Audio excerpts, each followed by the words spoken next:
My family insists that I hand over the house I bought on my own to my pregnant sister because she needs it more. I saved for 8 years, working 2 jobs and living in a studio apartment the size of a walk-in closet. My credit score is perfect. My down payment came from overtime checks and skipped vacations. But none of that matters to my parents. Brenna's carrying twins, Mom said over Sunday dinner, as if that explained everything. She needs space. You're single. You don't need 3 bedrooms. What she didn't mention was that Brenna and her husband Tyler are both employed, making nearly double my salary combined. They've been renting a perfectly nice condo for the past 2 years. They just don't want to save like I did. I'm not giving her my house, I said flatly. Dad's fork clattered against his plate. We raised you better than to be selfish. Family comes first. Selfish. That word has followed me my entire life. When I wouldn't lend Brenna money for her wedding after she'd already blown through her budget. When I refused to co-sign Tyler's truck loan. When I took the promotion that required relocating instead of staying close to help with their first pregnancy scare that turned out to be nothing. The pressure campaign started immediately. Group texts, voicemails, my aunt showing up at my office with pamphlets about the importance of family bonds. They made it sound like I was hoarding wealth instead of simply keeping what I'd earned through years of sacrifice while Brenna took European vacations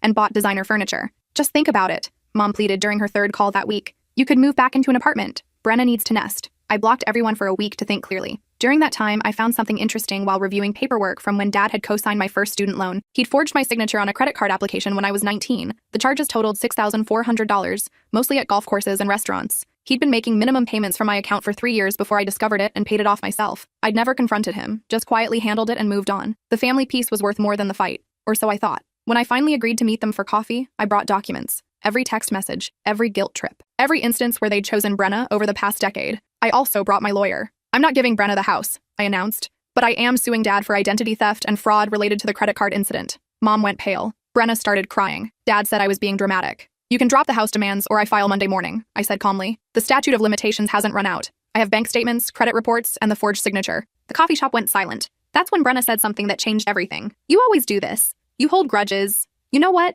I'm glad you're alone. I'm glad you'll never have what I have. She stood up, hand on her belly. Tyler and I were actually going to ask you to be the twins' godmother, but you've shown your true colors. She grabbed her purse and stormed out. I should have felt guilty. Instead, I felt something crack open inside me. A realization that maybe I'd been protecting the wrong people my entire life. My lawyer leaned forward. There's something else you should know about your family's finances. Something involving your grandmother's estate. I couldn't fit what happens next in this short video. Watch the rest down below. My grandmother died when I was 23. I was living across the country at the time, working my first real job after college. I flew home for the funeral, stayed 3 days, then flew back. The whole thing felt rushed and distant. Grandma had always been kind to me, slipping me $20 bills when my parents weren't looking, telling me I was smart enough to do anything I wanted. At the funeral, Dad mentioned something about Grandma leaving everything to be split equally between him and his sister, my Aunt Patricia. I didn't think much about it. I was grieving and exhausted. Your grandmother left a will, my lawyer said now, pulling out a manila folder. The original will, dated 2019, 4 months before her death. I stared at the folder. I don't understand. What does this have to do with anything? Your father presented a different will to probate court, she continued. One dated 2 weeks before her death,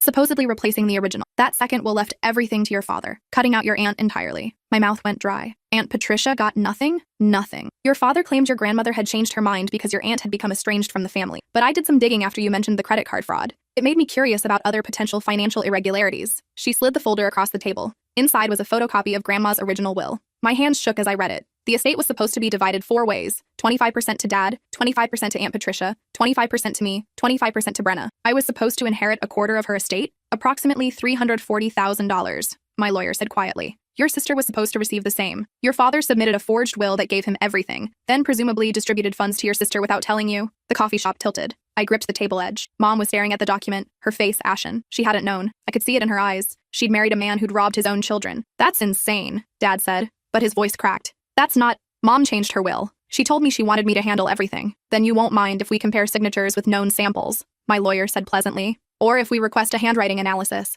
The probate court would be very interested to know if the second will was fraudulent. Dad stood up so fast his chair tipped backward. This is blackmail. This is justice, I said, finding my voice. You stole from me. You stole from Aunt Patricia. You probably gave Brenna her share to keep her quiet, or maybe she doesn't even know. But you took mine and pretended it never existed. We needed that money, Mom said suddenly. Everyone turned to stare at her. She looked at Dad with something between betrayal and desperation. Tell her. Tell her why. Dad's jaw worked. He sat back down heavily. Your father's business was failing, Mom said, her voice hollow. We were about to lose everything. The house, the cars, our retirement. When your grandmother died, it felt like a lifeline. So you committed fraud, I said flatly. We were going to tell you eventually, Dad said. We were going to give you your share once we got back on our feet. It's been 7 years. These things take time. Stop. Just stop. I stood up, gathering my documents. You had 7 years to make this right. Instead, you spent that time demanding I give Brenna my house. The house I bought with money I earned while you were living off what you stole from me. Where are you going? Mom asked desperately. To file multiple lawsuits. Identity theft, fraud, elder abuse for what you did to Grandma, whatever charges the prosecutor wants to bring for the forged will.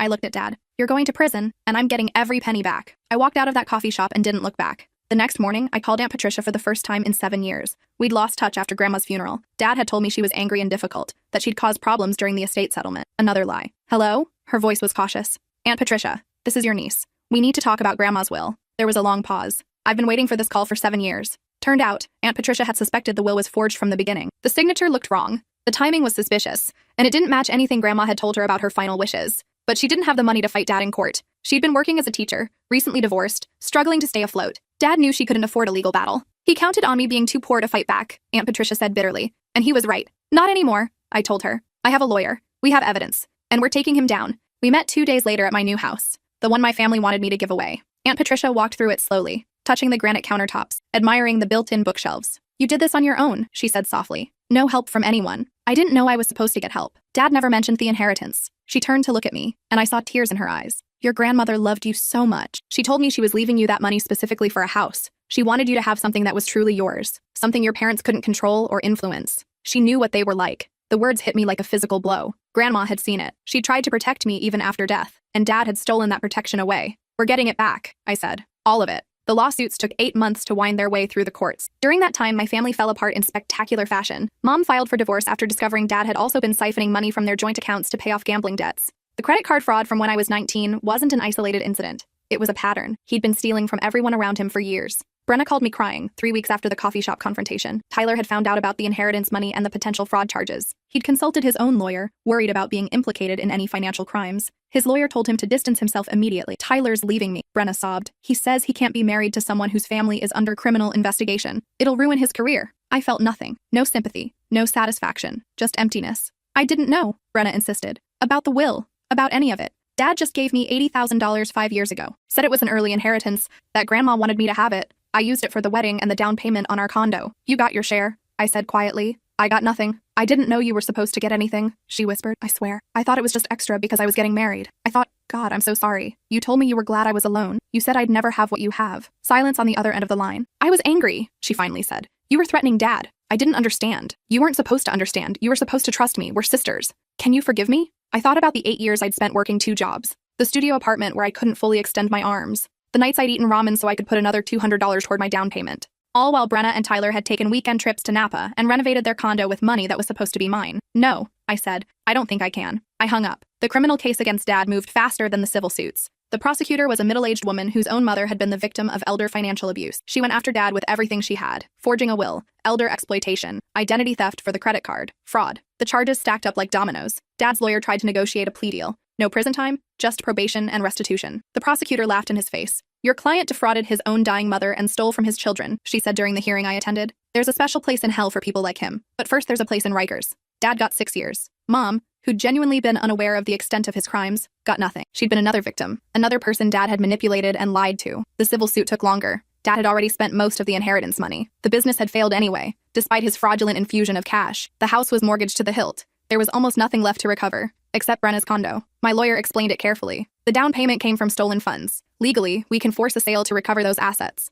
I looked at Aunt Patricia. She looked at me. I don't want to make my sister homeless, I said slowly. Even after everything, even though she's been living in a home partially paid for with your money? I thought about Brenna's words at the coffee shop, her cruelty, the way she'd thrown the godmother offer in my face like a weapon. I also thought about the sister who'd taught me to ride a bike when I was 6, who'd let me sleep in her room during thunderstorm, who'd existed before Tyler, before the entitlement, before she'd learned to be my parents' favorite by being whatever they wanted. Give her 6 months, I said. 6 months to refinance or sell on her own terms. If she can buy out the fraudulent portion of her down payment, she can keep the condo. If not, we force the sale. Aunt Patricia squeezed my hand. You're a better person than I am. No, I said. I just don't want to become what he was. Brenna couldn't refinance. Tyler had already left, taking his income with him. She was 7 months pregnant with twins and couldn't work enough hours to qualify for a loan that would cover the buyout. The condo sold in 4 weeks. After paying off the mortgage, there was $160,000 left. I got $80,000. Aunt Patricia got $80,000. It wasn't the full $340,000 we'd each been owed, but it was something. Brenna moved into a small 2-bedroom apartment in a worse neighborhood. She called me once after the move, her voice small and defeated. I had to sell all the designer furniture, she said.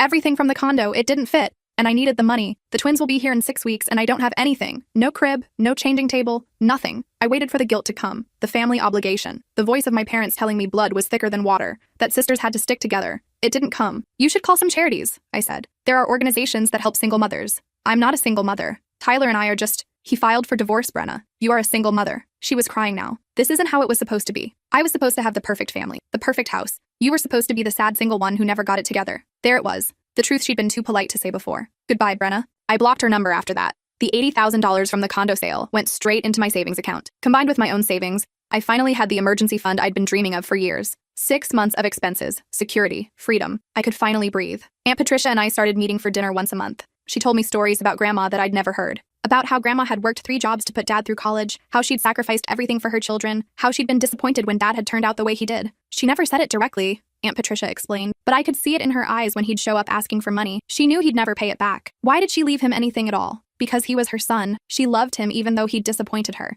That's what parents do. Love you even when you don't deserve it. I thought about my own parents, the way they'd pressured me, the way they'd always chosen Brenna, the way they'd stolen from me and then demanded more. Not all parents, I said quietly. Aunt Patricia raised her wine glass. No, not all parents. 6 months after Dad went to prison, I got a letter from him. It had been forwarded through my lawyer, since I'd blocked all other contact. The letter was 7 pages long, single space, dense with justifications and excuses. He explained about the business failing, about the pressure he'd felt to provide for his family, about the gambling addiction he'd hidden for years. He'd meant to pay me back. He'd always meant to make it right. He just needed time. If I'd been patient, if I hadn't involved lawyers, everything could have been worked out. It was my fault really that it had come to this. The last line made my hands shake. I hope someday you'll forgive me and we can be a real family again. Love, Dad. I read the letter 3 times. Each time I felt the old hooks trying to catch. The guilt, the obligation, the little girl who just wanted her father's approval. Then I tore it into small pieces and threw it away. I didn't owe him forgiveness. I didn't owe him anything. 2 years passed. I got promoted to senior analyst at my company. The raise was substantial. For the first time in my adult life, I wasn't constantly worried about money. I could buy groceries without checking my bank balance first.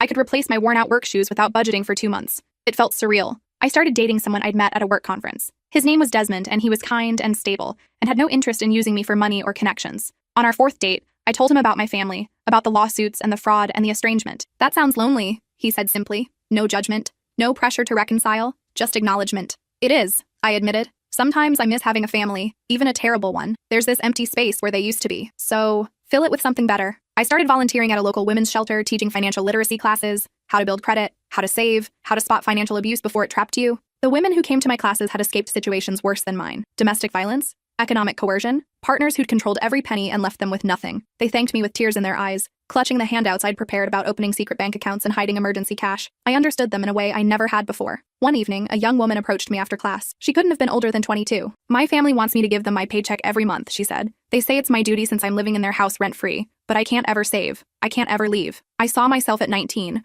watching Dad make minimum payments on the credit card he'd opened in my name. Here's what you do, I told her, and proceeded to outline a step-by-step plan for secret savings, for setting boundaries, for getting out. 3 months later, she sent me a photo. She was standing in front of a small apartment, her own keys in her hand, grinning widely. That photo went on my refrigerator. A reminder that sometimes the best family isn't the one you're born into. It's the one you build yourself. I'd been estranged from my parents and sister for 3 years when Mom called. It was late evening, and I almost didn't answer. The number had changed since I'd blocked it, but I recognized the area code. Hello? Please don't hang up. Mom's voice was desperate. I need to talk to you. I should have ended the call. Instead, I waited. Your father's being released early, she said. Good behavior. He'll be out in 2 weeks. Congratulations. He wants to see you. He wants to apologize properly, face to face. He's been going to therapy in prison. He's changed. I laughed. Actually laughed. No, please. He's your father. He made mistakes, but he's learned from them. Family is supposed to forgive. Is that what you did? You forgave him for stealing from you? From me? From everyone? I'm still your mother. You stood by and watched him demand I give my house to Brenna. You didn't question it. You didn't defend me. You just went along with whatever he wanted. I didn't know about the will then, but you knew about the credit card fraud.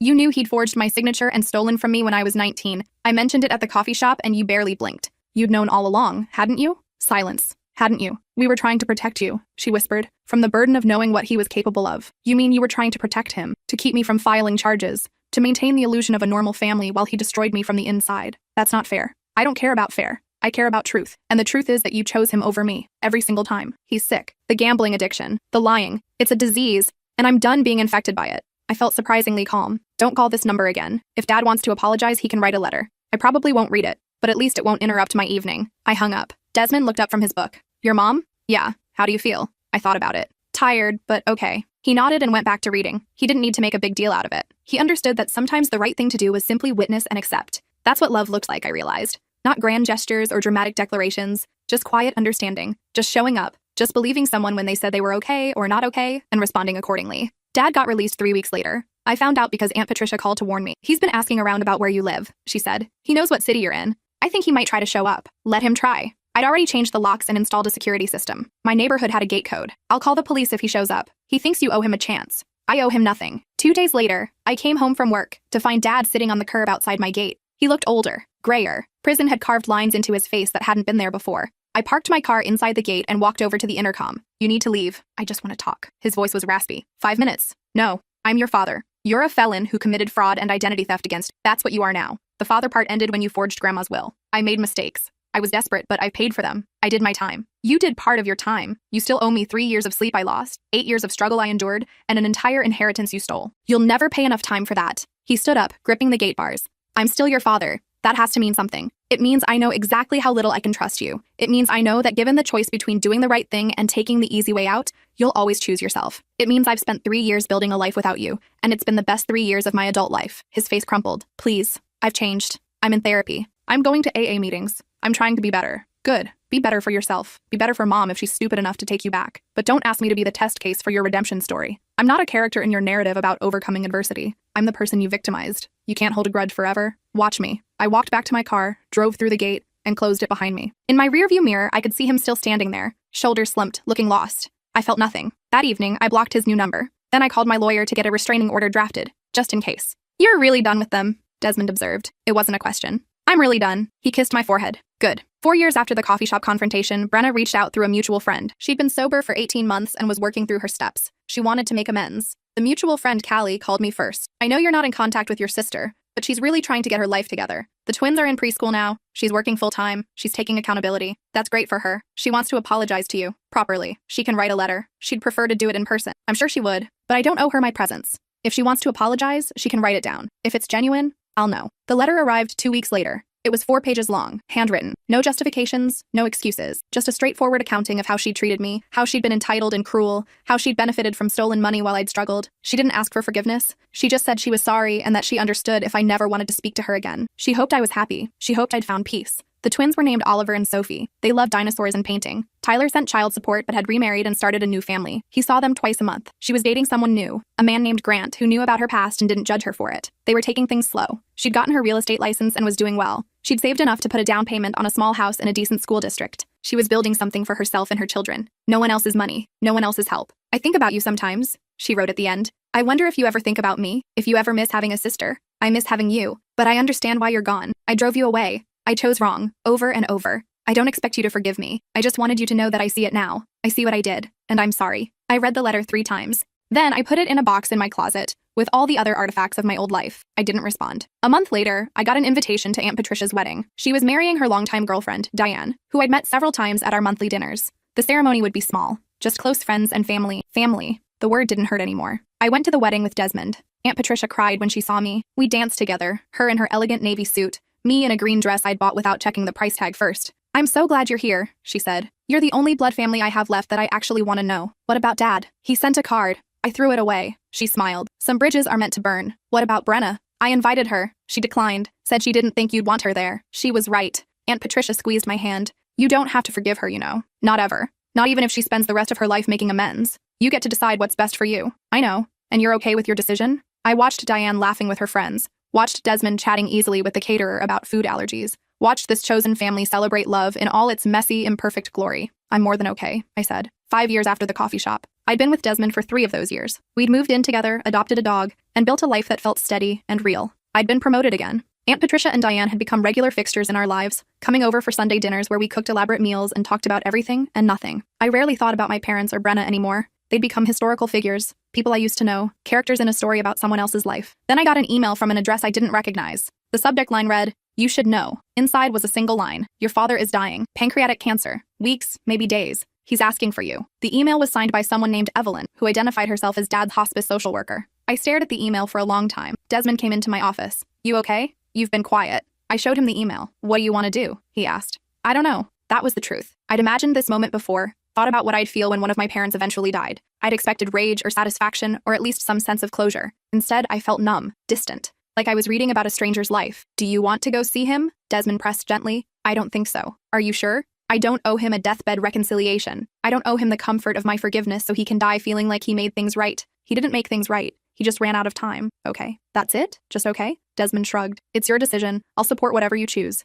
If you want to go, I'll drive you. If you want to stay home, I'll make dinner and we'll watch that documentary about the cheese caves. I laughed despite myself. The cheese caves? You said you wanted to see it. I leaned against him, feeling the solid warmth of his presence. This was family. Not blood, not obligation, but choice. Every single day, choosing each other. Let's watch the cheese documentary, I said. I never responded to Evelyn's email. Dad died 6 days later. I found out through Aunt Patricia, who'd heard from a distant cousin. There's a funeral on Thursday, she told me. Your mom planned it. Small service at the church. Are you going? I wasn't invited. Neither were you, apparently. I felt a flicker of something. Not pain, maybe relief. Mom had made the decision for me. I was officially not family anymore. That's fine, I said. Is it? Yeah, it actually is. 3 weeks after the funeral, an attorney contacted me. Dad's estate was being settled. There were debts mostly. Medical bills from the cancer treatment, outstanding credit card balances, a small life insurance policy that went to Mom, but there was also a letter marked to be delivered to me upon his death. Do you want to receive it? The attorney asked. You're not obligated. Given the family situation, I understand if you'd prefer not to. What does it say? I haven't read it. Attorney-client privilege, but it's short. Half a page, maybe. I thought about it. The last letter had been full of justifications and blame. 7 pages of excuses for why he destroyed our family. Send it, I said. But send it to my lawyer, not directly to me. The letter arrived 2 days later, forwarded through my lawyer with a note. Read this when you're ready. Or don't. Your choice. I kept the sealed envelope on my desk for a week. Every time I walked past it, I felt a weight in my chest. Curiosity mixed with dread. Finally, Desmond sat down next to me. Want me to read it first? Or throw it away? Or burn it dramatically in the fireplace? We don't have a fireplace. We could get one. I've been thinking about remodeling. I picked up the envelope. If I read this and it's terrible, will you still love me if I become a mess for a while? I'll love you if you become a mess forever. I opened the envelope. The letter was written in shaky handwriting, clearly done in the last days of his life. It said, You were right. I stole from you. I lied to you. I chose myself over you. Every single time. I can't fix it now. There's no time left. No money left. Nothing I can give you except this. You were right to walk away. You were right to protect yourself. I hope you've built a good life without me. You deserved better than what I gave you. I'm sorry I couldn't be that. Dad, I read it twice. Then I handed it to Desmond. Huh, he said after reading it. That's almost a real apology. Almost. How do you feel? I thought about it carefully, tested my emotions like prodding a sore tooth. Sad. Not for me, for him. He spent his whole life making terrible choices,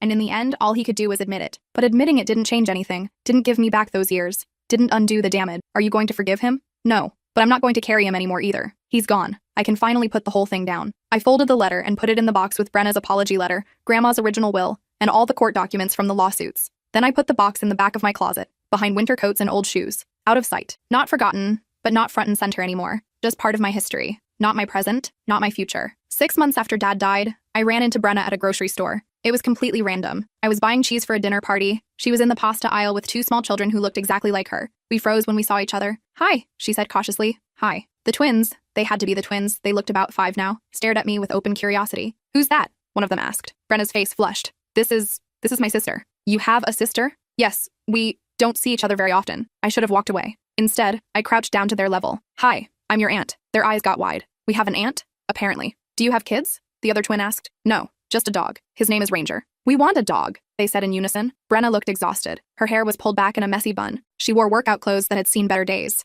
No makeup, no designer bags, just a tired single mom doing her grocery shopping. They look like you, I said, standing back up. Everyone says that. She paused. They ask about you sometimes. When they see other kids with aunts and uncles, I tell them you live far away. That's not inaccurate. Emotionally, I mean, also not inaccurate. We stood there awkwardly, while the twins examined boxes of pasta shaped like dinosaurs. I got your letter, I said finally. The one from your 12-step program. I didn't expect a response. I know. That's part of why I'm telling you this. It was a good letter. You didn't make excuses. You didn't ask for anything. That mattered. Her eyes filled with tears. Thank you. I'm not saying I forgive you, or that I want to have a relationship. I'm just saying the letter mattered. It showed me you've actually changed, or you're trying to. That counts for something. Can I ask, are you happy? Very. Good. She wiped her eyes quickly. That's good. You deserve it. The twins started arguing about which pasta shape was scientifically superior. Brenna moved to intervene. Before you go, I said. Are you okay? Financially, I mean? Are the kids okay? She looked surprised. We're okay. Not great, but okay. Grant, my partner, he's good to us. He's not rich, but he's steady. We manage.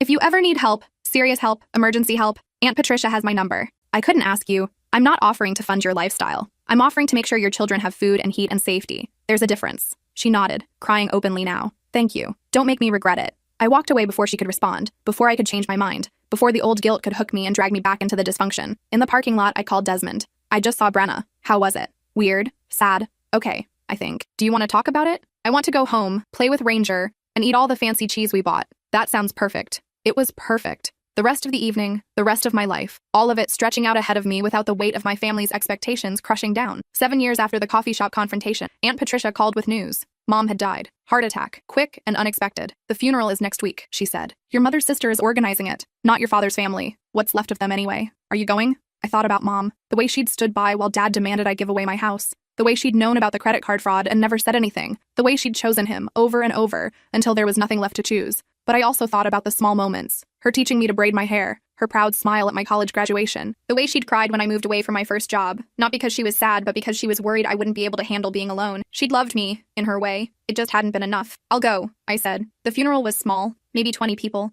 Mostly Mom's side of the family that I barely knew. Brenna was there with Grant and the twins. She gave me a small wave from across the room. I nodded back. We didn't sit together, didn't speak beyond a brief acknowledgement. But we were both there, orbiting the same grief from different distances. During the service, people spoke about Mom's kindness, her volunteer work at the church, her skill at quilting. They talked about her like she was a saint. No one mentioned Dad or the fraud or how she'd enabled his worst behaviors. When it was over, I stood by her grave for a few minutes, alone. I'm sorry you spent your life loving someone who didn't deserve it, I said quietly. I'm sorry you never found the strength to leave. I'm sorry you chose him over me. I put a single flower on the casket. Then I walked away. Brenna caught up with me in the parking lot. Wait, I turned. I wanted you to know, Mom talked about you at the end. When she knew she was sick, she'd been having heart problems for months. She asked me to tell you something. What? She said she was proud of you, for leaving, for building your own life. She said she'd never been that brave. I felt tears prick my eyes. She told you that? In the hospital the day before she died. She made me promise to tell you if I ever saw you again. Brenna's voice cracked. She also said she was sorry, for not protecting you, for not being stronger. Did she say anything about Dad?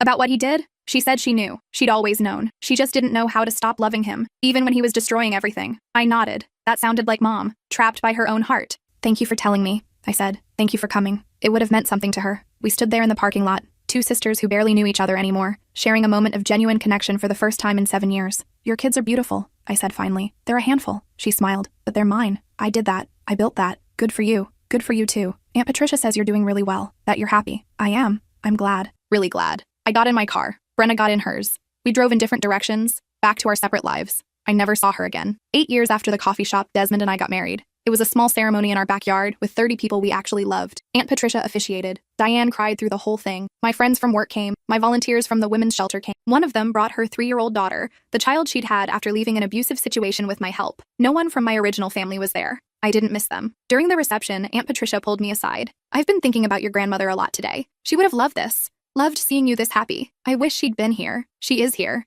In the life you've built. In the person you've become. She wanted you to have freedom and security and love. You have all three. She squeezed my hand. You won. I looked around at the people laughing and eating and celebrating with us. At Desmond talking animatedly with Diane about something ridiculous. At the simple joy of being surrounded by people who genuinely cared. Yeah, I said. I did. 9 years later, I was promoted to director. The salary was life-changing. For the first time, I could save aggressively while still living comfortably. Desmond and I talked about buying a bigger house, maybe starting a family. I want kids, he said one night. But only if you do. Only if you're ready. I thought about my childhood, the dysfunction, the manipulation, the way I'd been taught that love meant sacrifice, and sacrifice meant suffering. I want to be a different kind of parent, I said. I want to be the kind who shows up, who keeps promises, who chooses their kids first. You will be. How do you know? Because you've already broken the cycle. You've already chosen different. Having kids is just the next step. We started trying 6 months later. It took a while, fertility issues on my side. But eventually, I got pregnant. During my pregnancy, I thought about calling Brenna, thought about reaching out, letting her know she was going to be an aunt, asking for advice about twins since she'd been through it.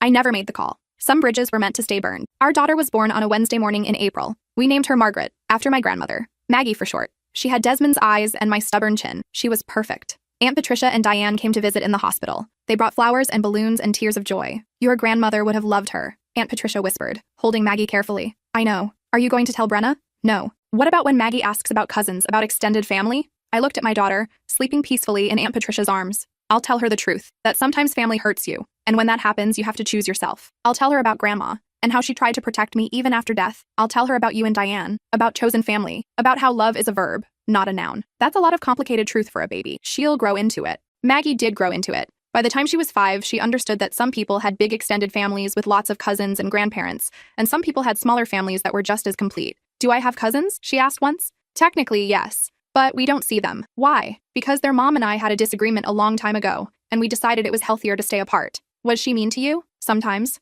Then I don't want to meet her. I smiled. Maybe someday, when you're older, you can decide for yourself. But for now, it's okay to just have the family we have. She seemed satisfied with that answer. Maggie grew up surrounded by love. Real love. The kind that showed up consistently. Aunt Patricia and Diane taught her to garden. Desmond taught her to cook. I taught her about money, about saving, about protecting yourself from people who would take advantage. She never met my parents. Never met Brenna. Never experienced the dysfunction that had shaped my early life. Sometimes I wondered if I should have done more to keep those connections alive. If I was depriving Maggie of something important. Then I'd remember the coffee shop, the years of manipulation, the stolen inheritance, the way they demanded I give up my own home without a second thought. No, Maggie didn't need that. She needed exactly what she had. Parents who showed up, who kept promises, who chose her first. 10 years after the coffee shop, I was invited to speak at a conference about financial abuse and recovery. I almost didn't go. Public speaking terrified me. But the organizer was persistent, and eventually I agreed. I told my story to 300 people. About the credit card fraud, about the forged will, about the pressure campaign to give away my house, about walking away and rebuilding. Afterward, dozens of people came up to me. They shared their own stories. Parents who'd stolen their identity, siblings who'd demanded money, partners who'd controlled every penny. How did you do it? One woman asked, crying. How did you actually walk away? I decided I mattered more than their comfort, I said. I decided my peace was worth more than their approval. And then I just did it. One day at a time, one boundary at a time. I'm scared I'll regret it. You might, but you'll regret staying more. She nodded, wiping her eyes. Thank you. I drove home that night feeling lighter than I had in years. My story had meant something. My pain had been transformed into something useful, something that could help others. That's what healing looked like. Not forgetting, not necessarily forgiving, but transforming, making something beautiful out of something broken. 11 years after the coffee shop, I got a message from an unknown number. It was Brenna. I know you probably don't want to hear from me, but Oliver was asking about you. He remembered meeting you in the grocery store years ago. He asked why he doesn't have an aunt when his friends do. I didn't know what to say. Would it be okay if I told him the truth? That we're sisters, but we don't see each other because I hurt you? I want him to understand that actions have consequences, even with family, maybe especially with family. I stared at the message for a long time. Finally, I wrote back. You can tell him whatever you think is appropriate. I'm not going to control your narrative, but yes, telling him that actions have consequences is a good lesson. I hope he learns it earlier than we did. She responded immediately. Thank you, that's fair. I hope you're well. I hope you're happy. I didn't respond to that. I'd said what needed to be said. The conversation ended there. 3 days later, she sent one more message. Oliver wanted you to have this. Attached was a child's drawing. It showed 2 stick figures labeled Aunt and me. They were holding hands. Above them, in careful kindergarten letters, it said, I wish I could meet you. I saved the drawing to my phone. I didn't respond, but I saved it. 12 years after the coffee shop, Aunt Patricia died. Heart failure. She was 71. I was devastated. She'd been my anchor, my proof that family could be healthy and supportive and good. Losing her felt like losing the foundation I'd built my life on. At her funeral, Diane read a letter Aunt Patricia had written before she died. It was addressed to me. My dear girl, it began. If you're hearing this, then I've moved on to whatever comes next. Don't be too sad. I've lived a full life, loved deeply, and died knowing I was loved in return. That's all anyone can ask for. I want you to know how proud I am of you. When your father stole from you, you could have become bitter and broken. Instead, you became strong and principled. You built a life based on your values, not on obligation or guilt. You chose yourself when no one else would. That takes extraordinary courage. I also want you to know that your grandmother saw this in you. She knew you'd be okay. That's why she left you that money. Not because she thought you needed it, but because she wanted you to have the security to walk away if you had to. She wanted you to have freedom. You used her gift exactly as she hoped you would. You chose freedom. You chose yourself. You built a family based on love, not biology. Keep doing that. Keep choosing the people who choose you. Keep building the life you deserve. And when you doubt yourself, because you will, everyone does, remember that you have already survived the worst they could do to you. You came out the other side. You won. I love you, I'm proud of you, and I'll be watching over you just like your grandmother has been all along. Love, Aunt Patricia. I sobbed through the entire reading. Desmond held me while I shook. Maggie, now 7, climbed into my lap and hugged me tight. It's okay to be sad, Mama, she whispered. Aunt Patricia was special. She really was. After the funeral, Diane pulled me aside. She wanted you to have something. She handed me a small wooden box. Inside was Grandma's pearl necklace, the one she'd worn in every family photo. There was a note attached. These belong to your grandmother. They should have come to you years ago. Now they're finally home. Patricia. I held the pearls carefully, feeling their weight, feeling the connection to the women who'd come before me, who'd tried to protect me, who'd loved me even when it cost them. Thank you, I whispered to the air, to wherever Aunt Patricia was now, for everything. 13 years after the coffee shop, I published a book about financial abuse and recovery. It became a bestseller, not because I was a particularly skilled writer, but because the story resonated. Thousands of people had experienced what I had. They needed to know they weren't alone. I did book tours, gave interviews, spoke at conferences. Everywhere I went, people thanked me for putting their experience into words. One woman approached me after an event in Seattle. My mother wants my inheritance, she said. She says I owe it to her because she raised me, but she was abusive. She destroyed my childhood. Do I owe her anything? No, I said firmly. You don't owe your abusers anything. Not money, not time, not peace, not forgiveness. You get to protect yourself. You get to choose your own life. Even if she's dying? Especially if she's dying. Deathbed guilt is still manipulation. She nodded, tears streaming down her face. Thank you. I needed to hear that. I thought about Dad's letter, his half apology, about how his death hadn't changed anything, about how I'd chosen not to give him the comfort of my forgiveness, and I'd never regretted it. You get to choose yourself, I told her again. That's not selfish. That's survival. 14 years after the coffee shop, Maggie came home from school upset. Lily's parents are getting divorced, she said. Lily says it's because her dad was mean to her mom. She says her mom is brave for leaving. That's true, I said carefully. Sometimes people have to leave relationships that hurt them, even family relationships. Like you did with your sister? Yes. Do you ever miss her? I thought about it honestly. Sometimes I miss the idea of her, the sister I wanted her to be, but I don't miss the person she actually was, the one who hurt me. What's the difference? The idea was who I hoped she'd be. The reality was who she chose to be. And I had to accept the reality, not keep wishing for the idea. Maggie nodded thoughtfully. I think I understand. She went to her room to do homework. I sat there, marveling at how I'd managed to raise a daughter who could process complex emotional concepts at 9 years old, who could understand that love wasn't always enough, that sometimes walking away was the right choice. I'd broken the cycle. She'd never have to unlearn what I'd spent decades unlearning. 15 years after the coffee shop, I got an email from Oliver, Brenna's son. He was 15 now, old enough to find me on social media and reach out on his own. Dear Aunt, he wrote, I know you and my mom don't talk. I know it's complicated. She's told me some of it, though I'm sure there's more she hasn't said. I'm not writing to ask you to reconcile or to make you feel guilty. I just wanted you to know that I think about you sometimes. I remember meeting you when I was little. You seemed nice, different from our family, calm. I wish I'd gotten to know you, but I understand why I didn't. My mom made mistakes, big ones. She spent my whole life trying to fix them. I don't know if that matters to you, but I thought you should know. I hope you're well.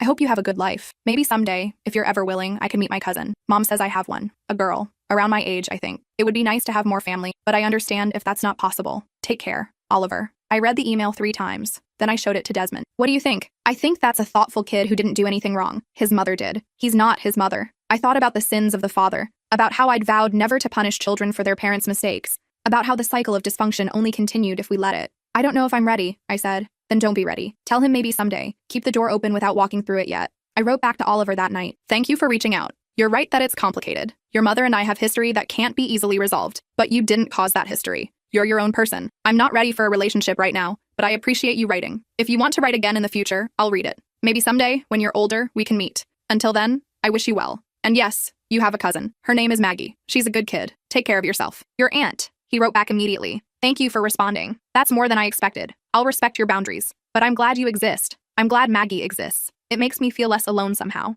Take care. I didn't respond to that, but I saved the message. And I thought about the future, about the possibility that maybe, someday, when enough time had passed, I could build something with the next generation that I couldn't build with the previous one. Maybe. Someday. But not yet. 16 years after the coffee shop, I was standing in my kitchen making dinner when my phone rang. Unknown number. I almost didn't answer. Hello? Is this... A pause. Is this the daughter of Thomas and Margaret? My parents' names. My stomach dropped. Who is this? I am calling from the county medical examiner's office. I'm sorry to inform you that your sister, Brenna Chen, was killed in a car accident this morning. The wooden spoon fell from my hand. What? She listed you as her emergency contact. We need someone to come identify the body and make arrangements. She has minor children. Are you able to... Her children, Oliver and Sophie. Where are they? They're with their father currently. He's been notified. But there are estate matters. Personal effects. I'll come. I hung up and immediately called Desmond. He came home from work early. We drove to the hospital together, his hand steady on my knee while I shook. Brenna was 38. Too young. Way too young. They led me to the viewing room. She looked like she was sleeping. Peaceful. No signs of trauma. The accident had been quick, they said. A drunk driver. She hadn't suffered.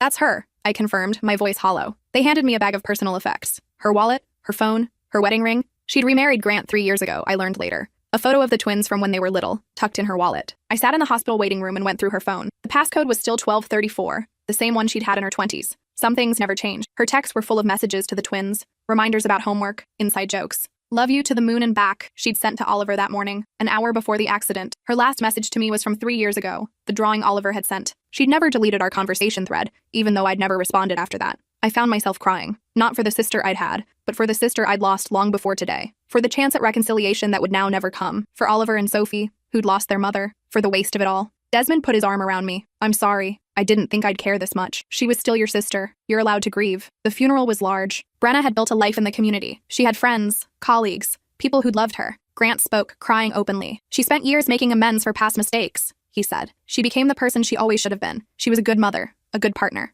a good friend. She was finally happy. Oliver spoke too. At 15, he was poised and articulate. My mom used to tell me that everyone deserves a second chance, that everyone can change if they want to badly enough. She proved that. She changed her whole life. She became someone I'm proud to call my mom. Sophie, 15 and tiny like her mother, whispered about how her mom had taught her to be strong, to stand up for herself, to never accept less than she deserved. I sat in the back, Maggie beside me, and wondered if I should have answered Oliver's email differently, if I should have let Brenna back in, if I'd missed something important by holding on to my anger. After the service, Oliver found me. "Thank you for coming. I'm sorry for your loss. Will you," he hesitated, "will you stay for the reception? I'd like you to meet Sophie and Grant. I think they'd want to know you." I almost said no, almost used Maggie as an excuse, said we needed to get home. But then I looked at this kid who'd just lost his mother, who was trying so hard to hold it together, and I couldn't. "We'll stay." Sophie looked exactly like Brenna. Same eyes, same stubborn chin. She stared at me with open curiosity. "You're the aunt," she said. "I'm the aunt. Mom talked about you sometimes. She said you were the bravest person she knew." "She said that?" "She said you walked away when everything was broken, and you built something better. She said that took more courage than she ever had." I felt tears burning. "Your mom was brave too. She changed her whole life. That's not easy. She wanted to apologize to you, properly. She talked about it all the time. But she didn't think you'd want to hear from her." "I wouldn't have. Not then. What about now?" "Now it doesn't matter. She's gone." Sophie nodded. "I wish things had been different. I wish we'd known you. Known Maggie." Maggie stepped forward. "I'm Maggie." The two girls stared at each other. Cousins who should have grown up together, who'd lost years because of adult dysfunction. "Do you want to be friends?" Sophie asked. Maggie looked at me. I nodded. "Yeah," Maggie said. "I'd like that." And just like that, something shifted. Not forgiveness, not reconciliation with the past, but something new, something the next generation could build. Later that evening, Grant pulled me aside. "Brenna left you something. In her will. She updated it 2 years ago." He handed me an envelope. Inside was a check for $80,000, the exact amount she'd received from the fraudulent inheritance. There was also a letter. "I know this doesn't make up for what was stolen from you. I know money doesn't fix betrayal or erase the years you struggled while I benefited from our father's theft, but this is yours. It always should have been yours. I'm sorry I didn't give it back sooner. I'm sorry I didn't do a lot of things sooner. I'm sorry we ran out of time. I hope you're happy. I hope you have everything you deserve. And I hope someday, maybe our kids can have what we didn't, a real family, even if we can't be part of it. Brenna." I held the check and the letter, feeling the weight of 16 years collapse into this moment. "She really did change," Grant said quietly. "She wasn't the person you knew anymore. She'd become someone better. I believe you. I'm sorry you never got to see it." "Me too." I took the check home, put it in a college fund for Oliver and Sophie. They'd need it more than I did. The money didn't matter anymore. It had never really been about the money. It had been about the principle, about being seen and valued, about not being treated like my needs were less important than everyone else's wants. Brenna had finally seen it. She'd finally understood. She tried to make it right. And now she was gone. 17 years after the coffee shop, Maggie started high school. She and Sophie had become close friends, texting daily, seeing each other on weekends. Oliver was in college, studying psychology, wanting to understand family dynamics, and help others navigate dysfunction. They called me aunt. Not grudgingly, not formally, but naturally. Like I'd always been part of their lives. One Sunday, Oliver came over for dinner. Afterward, he helped me with dishes while Desmond and the girls played with Ranger in the backyard. "I'm writing a paper about generational trauma," Oliver said, "about how dysfunction passes down through families, about how some people break the cycle." Sounds like a heavy topic. It's important, though. I want to understand why some families stay broken and others heal. Why you and my mom couldn't reconcile, but you and I could have a relationship. Do you resent me for not giving your mom another chance? He was quiet for a long moment. "Sometimes. When she was alive, I used to wish you'd call, wish you'd show up, wish you'd forgive her so we could all be a family. But then she died, and I understood something I hadn't before." "What's that?" "That your healing mattered more than her redemption. That you weren't obligated to sacrifice your peace to make her feel better about her past. That boundaries aren't punishment, they're protection." I felt something release in my chest, some guilt I'd been carrying for 16 years. "I'm glad you understand that. I learned it from you, and from Mom, actually. She used to tell us that just because someone changes doesn't mean you owe them access to your life. That forgiveness isn't the same as reconciliation. She was teaching us what she wished someone had taught her earlier. She sounds like she was a good mom. She was. She really was." He smiled sadly. "I think she would have been a good sister too, if you'd had the chance to know her then. The version of her that existed in those last few years. Maybe in another life. Maybe." That night, after everyone had gone home, I sat with Desmond on our back porch. The house was quiet, peaceful. "Do you regret it?" he asked. "Not reconciling with Brenna before she died?" I thought about it carefully, tested my feelings the way I always did. I regret that we ran out of time. I regret that she didn't make better choices earlier so we could have had those years. But I don't regret protecting myself. I don't regret the boundaries I set. If I'd let her back in before I was ready, if I'd sacrificed my peace for her comfort, I'd have lost myself in the process. And then what would I have had to give to Maggie? To you? To the life we've built? Nothing. Nothing. I agreed. So no, I don't regret it. I'm sad about how it ended. But I don't regret the choices I made. He kissed the top of my head. "You made the right choices. I hope so. You did. Look at what we have. Look at who our daughter is becoming. Look at the relationship you have with Oliver and Sophie now. None of that would exist if you hadn't set those boundaries, if you hadn't chosen yourself first." He was right. I could see it clearly. The straight line from the coffee shop confrontation to this moment. Every boundary I'd set, every person I'd walked away from, every choice I'd made to prioritize my own healing, it had all led here, to this porch, this peace, this life. 18 years after the coffee shop, I was invited to give a TED Talk about breaking generational patterns. I almost didn't accept. The spotlight still made me uncomfortable. But then I thought about all the people who'd reached out after my book, all the messages from readers saying they'd finally found the courage to leave, to protect themselves, to choose their own peace. My story mattered. Not because it was unique. Unfortunately, it was far too common, but because I'd survived it and built something beautiful on the other side. The talk went viral.